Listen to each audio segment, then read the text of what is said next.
ചപ്പാത്തിയുടെ പൊറോട്ടയുടെ നാൻ്റെ ഒക്കെ കൂടെ കഴിക്കാൻ പറ്റിയൊരു കിടിലൻ മട്ടർ പനീറാണ് കേട്ടോ ഇന്നത്തെ നമ്മുടെ വീഡിയോ എന്ന് പറയുന്നത്. വീഡിയോ സ്കിപ്പ് ചെയ്യാതെ ഫുള്ള് കാണണം. ഇഷ്ടപ്പെട്ട ചാനലൊന്ന് ലൈക്ക് ചെയ്യുകയും ഷെയർ ചെയ്യുകയും സബ്സ്ക്രൈബ് ചെയ്യുകയും ചെയ്യണേ. താമസിക്കുന്നില്ല, നേരെ വീഡിയോയിലേക്ക് തന്നെ പോവാം.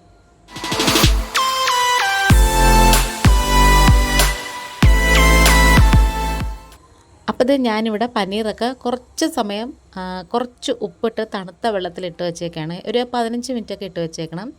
എന്നിട്ട് നമ്മളതെടുത്തിട്ട് വേറൊരു ബൗളിലേക്ക് ഇട്ട് കൊടുക്കാം. ഒരു നുള്ളു മഞ്ഞൾപ്പൊടിയും 1 ടീസ്പൂണ് പിരിയൻ മുളകിൻ്റെ പൊടിയും കൂടി ഇട്ട് കൊടുക്കാം. പിന്നെ കുറച്ച് ഉപ്പും കൂടി ഇട്ട് കൊടുക്കാം. വളരെ കുറച്ച് ഇട്ട് കൊടുത്താൽ മതി, ഇതിനകത്ത് പെട്ടെന്ന് ഉപ്പ് പിടിക്കും, അതുകൊണ്ടാണ്. ഇനി കൈ കൊണ്ട് പതിയെ ഇങ്ങനെ പൊടിഞ്ഞു പോകാതെ ഒന്ന് മിക്സ് ചെയ്തങ്ങ് മാറ്റി വെച്ചേക്കണം ഒരു 10 മിനിറ്റ്. ഇനി നമുക്ക് വേറൊരു പാനിലേക്ക് കുറച്ച് സൺഫ്ലവർ ഓയിൽ ഒഴിച്ചു കൊടുത്തിട്ട് നന്നായിട്ട് ചൂടായിട്ട് വരുമ്പം നമ്മൾ മാരിനേറ്റ് ചെയ്ത് വെച്ചിട്ടുള്ള പനീറൊക്കെ അതിന് ഇട്ട് കൊടുക്കണേ. ഈ പനീർ അങ്ങ് മൊരിഞ്ഞു പോകരുത്, എങ്കിൽ ഹാർഡായി പോവും, അതുകൊണ്ടാണ്. എന്നിട്ട് പൊടിഞ്ഞു പോകാതെ പതിയെ നമുക്കൊന്ന് ഇളക്കി കൊടുത്തിട്ട് തിരിച്ച് മറിച്ചു വിട്ട് ചെറുതായിട്ട് ഇങ്ങനെ ഒന്ന് പുറം ഭാഗം ജസ്റ്റ് ഇങ്ങനെ ഒന്ന് മൊരിഞ്ഞ് വരുമ്പോഴത്തേക്ക് നമുക്കിങ്ങനെ എടുക്കാം. ഹാർഡായിട്ട് മൊരിക്കരുത്, ജസ്റ്റ് ഇങ്ങനെ ഒന്ന് ചെറുതായിട്ട് ഇങ്ങനെ പുറം ഭാഗം ഒരു കളറ് മാറുമ്പോഴത്തേക്കും നമ്മളിത് പ്ലേറ്റിലേക്ക് വാങ്ങി വെക്കണേ.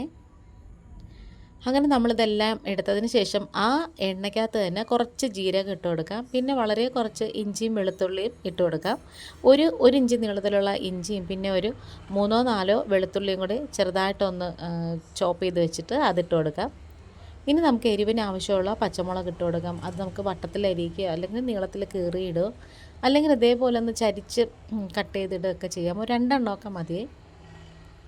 ഇനി ഇതെല്ലാം കൂടി മൂത്ത് വരുമ്പം ഇതിൻ്റെ പച്ചമണമൊക്കെ മാറി വരുമ്പോഴത്തേക്കും 2 സവാള ചെറുതായിട്ട് ഇങ്ങനെ കൊത്തി എരിഞ്ഞ് വെച്ചേക്കണേ, അതും കൂടി ചേർത്ത് കൊടുക്കാം. ശരിക്കും പറഞ്ഞാൽ ചപ്പാത്തിയുടെ കൂടെ കഴിക്കാൻ പറ്റിയ നല്ലൊരു സൈഡ് ഡിഷാണ്. ഈ പനീർ ഇവിടെ എല്ലാവർക്കും ഇഷ്ടപ്പെടണമെന്നില്ല. ഇവിടുത്തെ കാര്യം പറയുകയാണെങ്കിൽ ഹസ്ബൻഡിനൊന്നും ഭയങ്കരമായിട്ട് ഇഷ്ടമുള്ള സംഭവമൊന്നും അല്ല കേട്ടോ. പക്ഷേ കുട്ടികൾക്ക് ഭയങ്കര ഇഷ്ടമാണ്, എനിക്കും ഇഷ്ടമാണ്. ഇനി നമുക്കിതിലേക്ക് ഒരു വലിയ തക്കാളിയും കൂടി ഇട്ട് കൊടുക്കാം. ഇനി ഇതെല്ലാം നന്നായിട്ട് ഇങ്ങനെ വെന്ത് ഉടഞ്ഞ് വരുന്നവരൊന്ന് വഴറ്റി കൊടുക്കണം. അപ്പോൾ കുറച്ച് ഉപ്പും കൂടി നമുക്ക് ചേർത്ത് കൊടുക്കാം. എന്നിട്ട് ഉപ്പ് ചേർക്കുമ്പം നമുക്കിതെല്ലാം കൂടി പെട്ടെന്ന് തന്നെ ഇങ്ങനെ വഴണ്ട്. അപ്പോൾ നമ്മുടെ കഴിഞ്ഞ വീഡിയോസ് കുറേ നല്ല നല്ല വീഡിയോസും വ്ളോഗ്സും ഒക്കെ ഇട്ടിട്ടുണ്ട്. കാണാത്തവരുണ്ടെങ്കിൽ ഒന്ന് പോയി കാണണം. ഇഷ്ടപ്പെടുകയാണെങ്കിൽ ഒന്ന് ലൈക്ക് ചെയ്യണം. പിന്നെ പോസിറ്റീവായാലും നെഗറ്റീവായാലും കമൻറ്റുകളൊക്കെ ഒന്ന് രേഖപ്പെടുത്തണം. അങ്ങനെ നന്നായിട്ട് ഇങ്ങനെ വെന്ത് ഉടഞ്ഞ് വന്നിട്ടുണ്ട്. ഇനി നമുക്കിതിലേക്ക് ഒരു 1/4 ടീസ്പൂൺ മഞ്ഞൾപ്പൊടി ചേർത്ത് കൊടുക്കാം.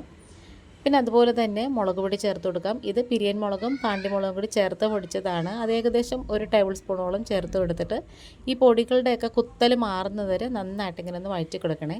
ഒന്ന് നിരത്തിയൊക്കെ ഇട്ട് കൊടുത്താൽ പെട്ടെന്ന് തന്നെ മൊരിഞ്ഞ് കിട്ടും. ഇനി ഞാനിവിടെ കുറച്ച് വെള്ളം ചൂടാക്കി വെച്ചിട്ടുണ്ടായിരുന്നു. തിളപ്പിച്ചതൊന്നുമല്ല, നല്ലോണം ഒന്ന് ചൂടാക്കി വെച്ചിട്ടുണ്ടായിരുന്നേ. അതും കൂടി ഇതിലേക്ക് അങ്ങ് ഇട്ട് കൊടുക്കാം. ഇത് ഏകദേശം ഒന്ന് തിളച്ച് വരുമ്പോഴത്തേക്ക് നമുക്ക് വളരെ കുറച്ചൊരു 1/4 ടീസ്പൂണ് നെയ്യും കൂടി ചേർത്ത് കൊടുക്കാമേ. പിന്നെ നമുക്കിതിലേക്ക് 1 ടീസ്പൂണ് ഗരം മസാലയും കൂടി ചേർത്ത് കൊടുക്കാം. ഇനി ഇത് നന്നായിട്ട് ഇങ്ങനെ ഒന്ന് തിളച്ച് വരണം. നമ്മൾ ഇച്ചിരി നെയ്യ് ചേർത്തെന്ന് പറഞ്ഞിട്ട് ഇതിന് കറിക്ക് വലിയ വേറെ ഒരു ടേസ്റ്റ് വ്യത്യാസമൊന്നും വരത്തില്ല. പിന്നെ നമ്മൾ വറുത്ത് മാറ്റി വെച്ചിട്ടുള്ള പനീറും കൂടി ഉണ്ടല്ലോ, അതും കൂടി ഇതിലേക്ക് അങ്ങ് ചേർത്ത് വെക്കാമേ. ഇനി ഇത് നന്നായിട്ട് ഇങ്ങനെ ഒന്ന് മിക്സ് ചെയ്ത് കൊടുക്കണം, പൊടിഞ്ഞു പോകരുത്. ഇനി ഇത് നന്നായിട്ട് ഇങ്ങനെ തിളച്ച് വരണം. തിളച്ച് വരുമ്പോഴത്തേക്കും നമുക്കിതൊന്ന് അടച്ച് വെച്ച് കൊടുക്കണം. ഒരു 5 മിനിറ്റൊക്കെ കഴിഞ്ഞിട്ട് നമ്മളിത് തുറന്നിട്ട് അതിലേക്ക് കുറച്ച് കസൂരി മേത്തിയും കൂടി ചേർത്ത് കൊടുക്കാം. ശരിക്കും പറഞ്ഞാൽ അതും കൂടി ചേർക്കുമ്പോഴാണ് ഈ കറിക്കൊരു പ്രത്യേക ഫ്ലേവറും ടേസ്റ്റും ഒക്കെ വരുന്നത്. പനീർ ബട്ടർ മസാലയുടെ റെസിപ്പി വേറെയാണ്, അത് ഞാൻ എന്തായാലും അപ്ലോഡ് ചെയ്യുന്നതാണ്. ഏറ്റവും ലാസ്റ്റ് കുറച്ച് മല്ലിയിലയും കൂടി വിതറി കൊടുക്കാം.